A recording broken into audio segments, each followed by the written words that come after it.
El otro día vi el documental de Netflix Generación Porno. Parece que la cultura cada vez refleja más un problema de adicción y de soledad que no solamente está destruyendo la salud mental de nuestra generación actual, sino que también lo hará con la de generaciones futuras. Muchos individuos se suman a movimientos como el NoFap o el desarrollo personal para intentar vencer sus adicciones. Y en YouTube, claramente los vídeos que más triunfan va sobre cómo superar el no porno. Diríamos que a estas alturas muchos somos conscientes de sus efectos negativos y de las desastrosas consecuencias que tiene en nuestro cerebro, en nuestra autoestima y en nuestra conducta el consumo de la pornografía. Pero entonces la pregunta es sencilla: ¿por qué se sigue consumiendo? ¿Por qué se sigue recayendo en esta basura? ¿Cómo puede uno superar la cocaína digital de nuestra época en un mundo rodeado de pornografía? Amigos míos, hoy me reúno aquí con vosotros para explicaros cómo funciona el cerebro con esta terrible adicción y quiénes, por su perfil psicológico, por su historia de vida, lo van a tener, lamentablemente, bastante más difícil para poder superarlo. Y por supuesto, como no queremos ser pesimistas, también qué tipo de pautas o pasos podemos ir dando para, entendiendo cómo funciona el cerebro con esta adicción, poder superar esta absoluta basura. Quédate hasta el final del vídeo, amigo mío, porque te aseguro, y sé que esto lo dicen muchos, pero yo te aseguro, y si te miento me pones un dislike al final del vídeo, que no habrás oído nada igual con respecto a este tema en YouTube. ¡Vamos allá! ¿Por qué recaemos en el no por? Pues por tres razones. La primera de ellas: porque no le damos la suficiente importancia al contexto, y antes de ser un comportamiento compulsivo, es un comportamiento impulsivo. Fijaos, la diferencia entre un comportamiento compulsivo e impulsivo es básica para poder entender esta adicción y para poder ponerle algún tipo de remedio. Tanto en el comportamiento impulsivo como en el comportamiento compulsivo hay una especie de sensación de ansiedad o de urgencia por realizar una acción. Lo que las diferencia a ambas es el resultado de dicha acción. En el comportamiento impulsivo, el sujeto obtiene placer a la hora de realizar ese comportamiento disfuncional, mientras que en el comportamiento compulsivo lo que hay es una reducción de ansiedad, de angustia o de malestar emocional. Y en la adicción al no por se dan estas dos clases de comportamientos. Por lo tanto, el tratamiento va a ser muy diferente. En el comportamiento impulsivo, lo que suele ayudar a reducir esa clase de comportamientos suele ser el control estimular. Controlar al máximo el entorno, dejando el ego típico del desarrollo personal a un lado, el yo puedo por mí mismo, sin cambiar nada de nuestro entorno. Recordemos que hasta Ulises, cuando volvía de Ítaca, le pidió a sus marineros que lo ataran al mástil para que los cantos de la sirena no lo distrajeran, no lo desviaran de su camino y se estrellara contra las rocas. Pues con el tema del porno tienes que hacer exactamente lo mismo. Tienes que dejar la mitificada fuerza de voluntad a un lado y tienes que empezar a darle al entorno la importancia que necesita. Como podéis entender, esta forma de tratar la adicción difiere mucho de los comportamientos compulsivos. En los comportamientos compulsivos la historia es muy diferente, porque como entenderéis, por ejemplo, un trastorno obsesivo-compulsivo en el que el sujeto tiene pensamientos e ideas obsesivas y tiene que realizar un ritual para poder calmar un poco esas ideas, el control estimular sirve de poco, porque es un problema que atañe a los pensamientos. Va a seguir teniendo esos pensamientos obsesivos y va a sentir igualmente la necesidad de hacer rituales, los comportamientos que tiene que hacer para que no ocurra algo horrible. En la pornografía, todas las señales que vengan del contexto que recuerden al porno empiezan a liberar dopamina en el cerebro. Por lo tanto, existe placer antes, durante y después de la paja. De alguna manera, muchos sujetos, cuando se dejan distraer por las muchachas de Instagram, ya han recaído y no lo saben. El funcionamiento de los comportamientos impulsivos y de muchas adicciones se comprobó por primera vez en animales cuando los investigadores James Olds y Peter Milner realizaban experimentos con ratas para tratar de comprobar si existía alguna relación entre un centro cerebral llamado formación reticular y la motivación y el aprendizaje. Para ello, implantaban unos electrodos en este núcleo y ponían a las ratas a hacer una tarea, que era apretar una palanca. Cuando la rata apretaba la palanca, una pequeña descarga se aplicaba al electrodo. Pero en uno de sus experimentos colocaron el electrodo de manera errónea, probablemente en el hipotálamo lateral, y se sorprendieron al comprobar que el animal apretaba la palanca sin parar. La estimulación del cerebro en estas áreas daba recompensa en animales sanos, que no se cansaban de apretar la palanca y que preferían estimular su cerebro a recibir otro tipo de recompensas como la comida. En lugar de comer, apretaban la palanca hasta morir por inanición. Esto también se observa claramente en los adictos a la pornografía, que no solamente dejan de trabajar o hacer cosas productivas, sino que literalmente dejan de comer para seguir consumiendo no por. Posteriormente, se comprobó que las ratas aprendían a autoadministrarse drogas en ciertas zonas del cerebro para experimentar sus efectos positivos, mientras que no lo hacían en otras áreas, y que dichas inyecciones no provocaban síndrome de abstinencia. Estos descubrimientos fueron reforzando la teoría de que los adictos buscan la droga para experimentar el refuerzo positivo y no necesariamente para evitar los síntomas del síndrome de abstinencia. Pero ¿cuál es el problema de estos experimentos con ratas? Pues que el ser humano es mucho más complejo y cuando rompe su abstinencia se siente culpable, como una rata. Eso lleva nombre de mujer, Eva, como la que tentó a Adán a comer del fruto prohibido. Es un acrónimo que significa efecto de violación de la abstinencia y significa que una vez que cometes ese acto impulsivo es mucho más probable que caigas en el patrón compulsivo de consumo de porno que tenías antes de la abstinencia, por el malestar emocional que sientes contigo mismo. Y precisamente como el ser humano es mucho más complejo que las ratas, también cuenta con un segundo factor de riesgo de recaída brutal, que es el síndrome de abstinencia.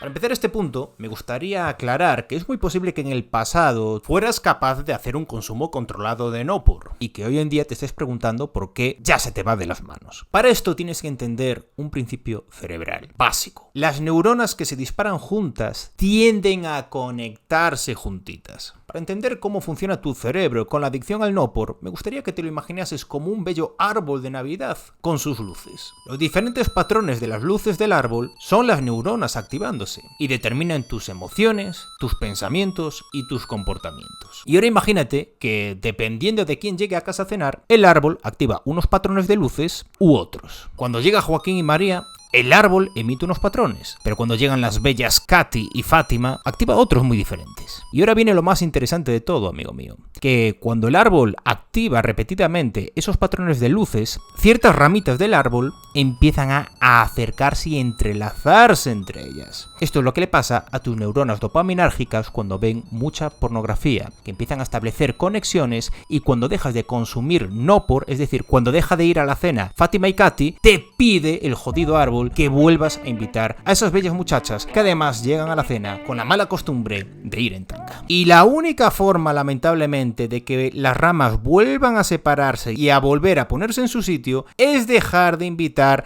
a Fátima y a Katy a la jodida cena. Pero el proceso es lento y mientras tanto el árbol te va a susurrar al oído que vuelvas a meterte en Pornhub o en tu página guarra favorita. La última vez, te lo juro.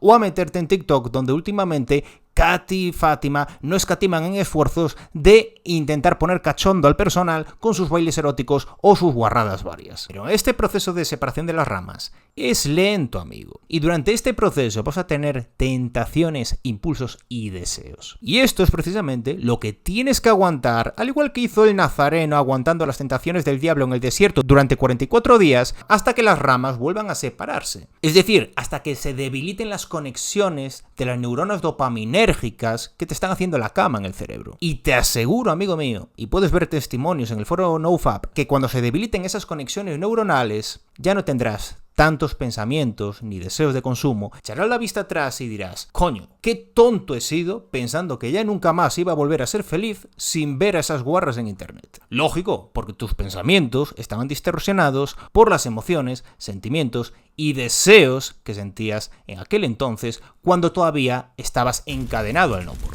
Pero quiero que os fijéis en la conclusión que tenemos que sacar de todo esto, que es que un consumo controlado de Nopur cuando vienes de una adicción es seguramente una utopía, porque al haber estado las ramas del árbol dopaminérgico entrelazadas, tú ya cargas con una vulnerabilidad durante años, si no de por vida. Esto quiere decir que si intentas volver al Nopur, es muy posible que rápidamente vuelvas a desarrollar el mismo patrón de consumo del Nopur tan destructivo que cargabas antes del periodo de abstinencia. Así que ten mucho cuidado, amigo mío. Y sobre todo, cuando vuelvas a tener tentaciones, párate a pensar en cómo estás llevando tu vida, porque seguramente la vuelta a esas guarradas hablan de una vida que en algún momento se ha vuelto a tornar insatisfactoria. Y ahora vamos a hablar del tercer factor, que es quizás uno de los más importantes, si no el más importante de todos, para entender por qué recaes en el porno. Y entendiendo este factor, vais a entender también por qué va a haber ciertos sujetos que les va a costar mucho más superar esta adicción. El tercer factor que te hace recaer en el no por es el autoconcepto negativo,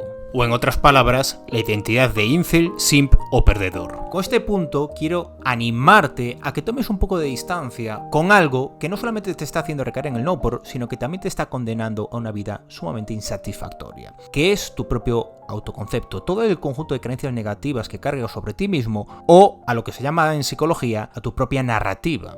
Porque todas las creencias negativas que cargas sobre ti mismo y que has tomado como ciertas son las que pendulan todos tus intentos de salir del no por hacia la recaída. Deja que te explique ahora el principio cerebral más interesante que da explicación al autosabotaje. Verás, el cerebro está dividido en dos hemisferios, el izquierdo y el derecho, que están conectados por un puente de fibras llamado cuerpo calloso. Y cada uno de ellos se encarga de funciones diferentes. Por ejemplo, se suele decir que la función del lenguaje está ubicada en el izquierdo. Y el cerebro derecho es más emocional, por así decirlo. El caso es que en el hemisferio izquierdo almacenas todas las creencias y esquemas mentales que tienes sobre ti mismo y que has desarrollado en función a tu experiencia de vida, a la mochilita que llevas desde que has nacido. Y el hemisferio derecho de lo que se encarga es de hacer un poquito de abogado del diablo y mandarle de vez en cuando, en función de la experiencia del entorno, información contradictoria con esas creencias que tienes sobre ti mismo almacenadas en el hemisferio izquierdo. Pero el hemisferio izquierdo lo que hace es anular y rechazar esa información. Esto es lo que se conoce en psicoanálisis como el mecanismo de negación. Esa es la razón por la que los pesimistas, si os fijáis, siempre interpretan la realidad de su entorno, aunque sea positiva, de una forma negativa, porque la interpretan en base a su propio autoconcepto, y los optimistas hacen justo lo contrario. Parece verdad que siempre son capaces de ver el lado bueno de las cosas. Pero claro, vosotros os estaréis preguntando qué sentido tiene a alguien que carga con una identidad de pajero, o de perdedor, o de simp, el mantener esa identidad. Pues porque evolutivamente era mucho mejor conservar una identidad, aunque fuera la identidad de perdedor en la tribu, o la de bufón, o una identidad deplorable, que no tener identidad, o el estar cuestionándosela constantemente. Porque si el hemisferio izquierdo dejara introducir información contradictoria por parte del hemisferio derecho que ataca el sentido de identidad, ese sujeto se comportaría en la tribu de forma errática, impredecible, es decir, cada día se comportaría de una forma diferente y correría el mayor riesgo de todos, que es el de ser expulsado por la tribu, porque nadie quiere al lado a un ser impredecible. En otras palabras, era mejor ser el jodido bufón de la tribu al que por lo menos le echaban las sobras de la cena, que ser el loco, ese ser extraño, errático e impredecible del que todos acababan cansando y al que tenían miedo y lo acababan echando o matando a palos. El cerebro izquierdo trata de mantener tu status quo en la tribu, aunque sea una mierda de status quo, tan solo para pertenecer a un grupo. Esa es la razón por la que muchos blackpillers, incels y demás se agrupan en foros y se retroalimentan esa filosofía tan destructiva para la salud mental y la autoestima, preservando así un sentido de la autoidentidad negativo tan solo para pertenecer a un grupo. Y esa es la razón también por la que muchas veces cuando tratas de mandarles mensajes más positivos y esperanzadores con su potencial éxito reproductivo, te atacan como si fueras Lucifer. Pero hay que ser compasivos porque los que nos están rechazando no son ellos, es su cerebro izquierdo. Y esto nos lleva a la última pregunta de este vídeo. ¿Quiénes, por lo tanto, serán los sujetos más vulnerables al no por y a todos los estímulos pornográficos con los que nos bombardean constantemente en internet? Bueno, pues el perfil del sujeto más vulnerable es aquel sujeto introvertido, por lo general joven, que no ha tenido demasiadas experiencias con las mujeres y por lo tanto no tenga